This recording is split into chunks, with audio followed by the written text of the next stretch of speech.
What's up, guys? Welcome back to the channel. If you're new here, my name is Philo. Please subscribe to the channel if you're new.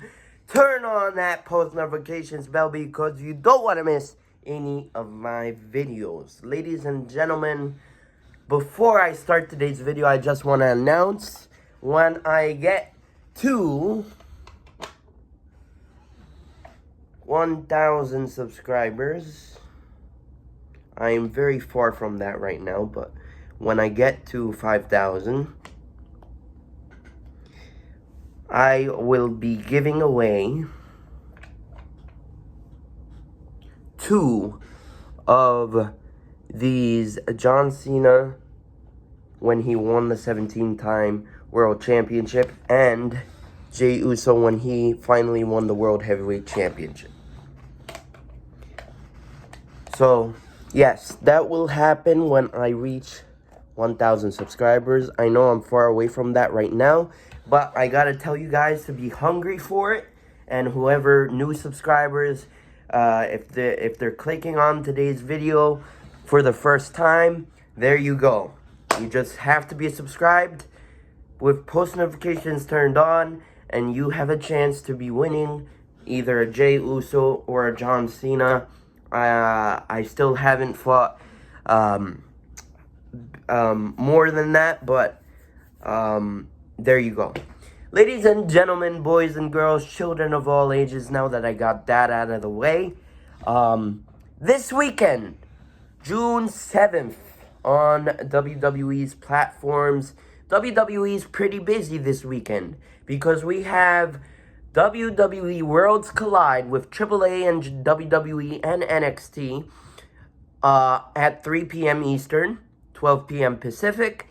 And after Worlds Collide, we have WWE's famous PLE, my favorite PLE other than WrestleMania and SummerSlam, in Money in the Bank. And ever since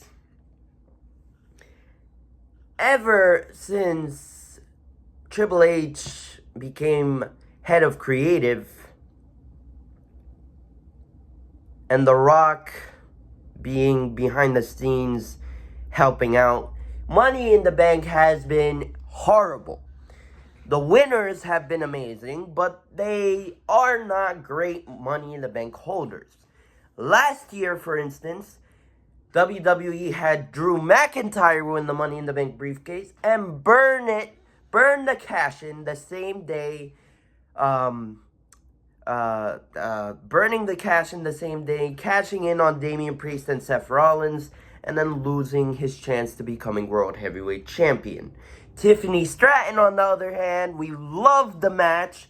We loved the way she won, throwing Chelsea Green into 2 tables and then picking up the win, picking up the briefcase. But she was a horrible Miss Money in the Bank. This year, we have an amazing women's Money in the Bank match on deck, and a men's Money in the Bank ladder match that we have a weird field. We have 4 matches on deck. We have the men's Money in the Bank ladder match. We got the women's Money in the Bank ladder match. We got Lyra Valkyria defending her women's Intercontinental Championship against future Hall of Famer Becky Lynch. And we got both world champions in a tag team match. John Cena and Logan Paul versus Jey Uso and Cody Rhodes. So without further ado, let's get right into my predictions video. So let's start off with the women's Money in the Bank ladder match. This year we got 3 up-and-coming superstars coming out from NXT, new to the main roster. We got Roxanne Perez, which has been around since the beginning of the year. We got the Julia coming up from NXT. She's a SmackDown superstar now. We also got Stephanie Vaquer La Primera, Naomi and Rhea Ripley, and Alexa Bliss. Now this field is freaking stacked, and I cannot wait for this match. I honestly really hope that this match main events. This match deserves to main event. And me looking at these 6 competitors, I feel like this is the first time that I'm looking at the field of 6 women superstars here, and I cannot be mad at anyone who walks out with the Money in the Bank briefcase. They all have their points. Roxanne Perez walking out with the Money in the Bank briefcase, I'm not going to be mad. Julia walking out with the Money in the Bank briefcase, not going to be mad. Alexa Bliss has her points. She's been making promos like she has the Money in the Bank briefcase already. Stephanie Vaquer, I'm definitely not going to be mad. Naomi, she needs it more than anyone. Alexa, I'm not talking to you. Naomi, she needs it more than anyone. Rhea Ripley, if she wins,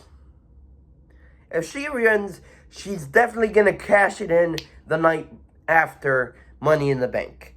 The Monday Night Raw after Money in the Bank. Because if she wins, then I don't see her holding on that Money in the Bank briefcase too long. But let's go down the line and talk about what are their chances of winning the briefcase. I feel like out of these 6 competitors, Julia is the least one of them to win the briefcase. I feel like she's still got to prove herself to the main roster. Even though she's an incredible talent, I don't think she's going to win the briefcase. Roxanne Perez has her points.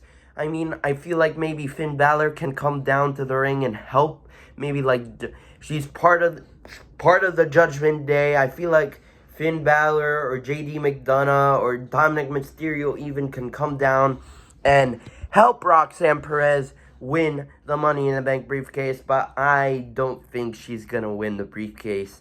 Alexa Bliss, she definitely can win. Maybe Wyatt Six can come down and help her. Maybe even after winning the Money in the Bank briefcase,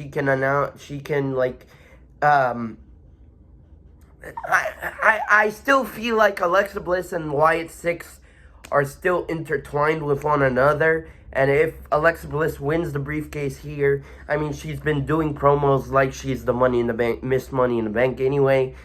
I feel like if she wins here, she's going to announce or, like, something's going to happen in which she's going to, like, be a part of Wyatt Six or something like that.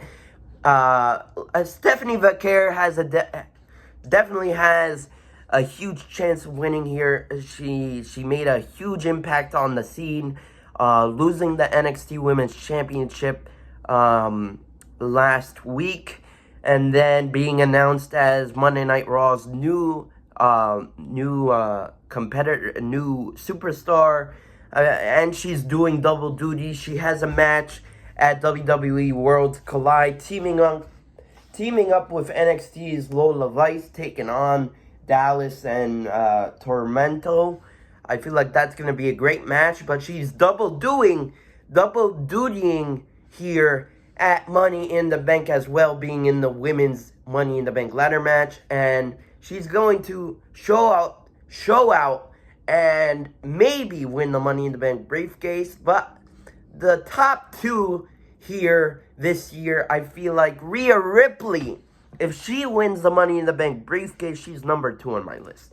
If she wins the Money in the Bank briefcase, she is definitely going to cash in that briefcase the Monday Night Raw after Money in the Bank. Definitely. But honestly, out of all these 6 women, I feel like Naomi is the most ready for the Money in the Bank briefcase. I feel like she needs it more than anyone here in this match. Naomi, if she wins, maybe this sets up a triple threat match between Jade Cargill, Bianca Belair, and Naomi. And I feel like she's the most ready. She's been proving herself these past couple of months and rebuilding herself. Maybe the caution tape around the Money in the Bank briefcase. I am so excited for Naomi, and Naomi, I'm very confident in Naomi pulling down that briefcase, becoming our new Miss Money in the Bank of 2024. Next, let's talk about the Women's Intercontinental Championship is on the line as Women's Intercontinental Champion Lyra Valkyria defending her championship against Becky Lynch. And I love this feud so much. I love this feud so much. Lyra Valkyria has proved herself to be a an incredible first ever inaugural Women's Intercontinental Champion. And ever since Becky Lynch came back to the scene, returning at WrestleMania, becoming Women's Tag Team Champions with Lyra Valkyria, handing Lyra Valkyria the double championship, and then losing the championships to Liv Morgan and Raquel Rodriguez the next day, turning on Lyra Valkyria, and now we have this incredible feud between Becky Lynch and Lyra Valkyria for the Women's Intercontinental Championship. I agree with Becky Lynch that the best thing that happened to Lyra Valkyria is Becky Lynch, and we are forgetting about one important aspect in this whole feud, and that is Bayley. Bayley is so important in this feud, and I feel like Bayley is going to be coming back to WWE at Money in the Bank and accidentally handing the briefcase, Money in the Bank. No, not Money in the Bank. Why am I talking about Money in the Bank? She's gonna hand the championship over to Becky Lynch accidentally because she's gonna come down, try and help Lyra Valkyria retain, but in accidentally she's going to have Becky Lynch pick up the win and win the Women's Intercontinental Championship. Maybe down the line, maybe at SummerSlam. This sets up a triple threat match for the Women's Intercontinental Championship. But this match is going to be incredible, and I do feel like that Becky Lynch is going to become our new Women's Intercontinental Champion. Next, let's talk about this tag team match between the never-seen 17 WWE World Heavyweight Champion John Cena, the greatest of all time, teaming up with Logan Paul, the Maverick, taking on the returning American Nightmare Cody Rhodes and the World Heavyweight Champion Jey Uso. Yeet. And I can easily dog on this match. I can easily complain about this match and say, we should have gotten John Cena versus CM Punk for the World Heavyweight, for the WWE Undisputed Championship, but we have this garbage. But I'm not going to dog on this match, and I'm not going to say that, even though I just did. I'm not going to say that. I'm going to be positive about this match and say some good things can come out of this match. I mean, Cody Rhodes came back at Saturday night's main event. Cody Rhodes helped Jey Uso retain his World Heavyweight Championship. John Cena wants to ruin wrestling and in the process retire with the Undisputed Championship and have Logan Paul win the World Heavyweight Championship from Jey Uso. That's his plan. But Cody Rhodes came back and said that he ruined enough, and said that he's coming back for vengeance, and said that he's going to win the championship back from John Cena. I feel like Logan Paul and Jey Uso are going to brawl out of the building, leaving John Cena and Cody Rhodes all alone in the ring, and John Cena is going to pin Cody Rhodes. You can even see Jey Uso pinning John Cena. That's gonna set up a champion versus championship match, which I definitely do not want. Maybe that can even maybe John Cena pins Jey Uso, And that can even be like John Cena wanting to ruin wrestling even more with retiring of both belts, forcing WWE to get another championship. I can even see that happening. But the way I see this happening is Logan Paul and Jey Uso brawling out of the building, leaving Cody Rhodes and John Cena all alone in the ring, and John Cena pinning Cody Rhodes or Cody Rhodes pinning John Cena. But I definitely feel like Logan Paul, or maybe even we saw at Saturday night's main event before R-Truth got released, John Cena was kind of remorseful and saying that this isn't me, saying that what am I doing? Maybe he realizes that Logan Paul sucks, and maybe at the next Premium Live event, I'm not sure what that is right now, Logan Paul takes on John Cena for the Undisputed Championship, maybe. But I definitely don't think that John Cena is done being a heel, even though I feel like he needs to retire as a face. He's definitely not done being a heel, and I feel like John Cena and Logan Paul are going to beat Jey Uso and Cody Rhodes here at Money in the Bank. Next and finally, let's talk about this men's Money in the Bank ladder match, as we have a strange field of competitors. We have Seth Rollins, in his corner, we have the Wise Man, Paul Heyman, Braun Breaker, and Bronson Reed. We also got El Grande Americano, Chad Gable, doing double duty, ladies and gentlemen. We got Andrade. Andrade is being in this match. We got LA Knight, Solo Sikoa, and Penta. Yes, very strange field of competitors here. Let's go down the line and let's see who has the best chances of winning the Money in the Bank briefcase this year. Let's talk about Seth freaking Rollins first. Seth freaking Rollins has a chance of winning the Money in the Bank briefcase this year, but I feel like when he's going something like LA Knight last year, where he went up, 2 years ago, where he went up, we all thought that he was going to win, but Damian Priest came up.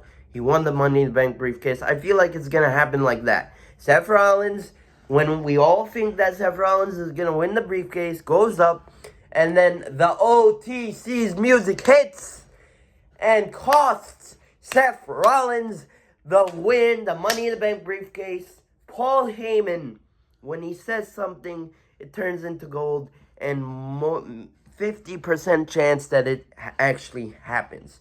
Paul Heyman saying that we need the Money in the Bank briefcase. Seth Rollins needs the briefcase, and the only way of saving Monday Night Raw is becoming World Heavyweight Champion. Definitely Seth Rollins is not going to win the briefcase. Penta is going to show up and show out. Solo Sikoa, WWE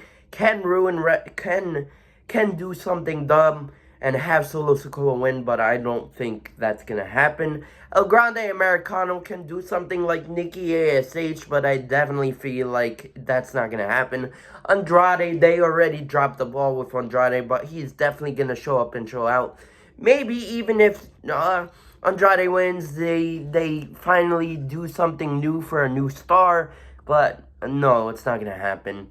Out of all these people, LA Knight, ladies and gentlemen, we have been along for the ride these past 3 years, and after all these releases, and after that horrible Money in the Bank win by Drew McIntyre, making it burn the same day cash in, I think it's finally time that they put the Money in the Bank briefcase on LA Knight. This is his third Money in the Bank ladder match, and I definitely think the third time's the charm. LA Knight is becoming our Mr. Money in the Bank. I just can't wait, and I already see LA Knight walking around with the briefcase, thinking that he's the next World Heavyweight Champion, and it's time to have him in the main event scene. Anyway, guys, that's it for me here. Please like, comment, share, subscribe, and I'll see you guys in my next video. But until then, peace. Love you guys.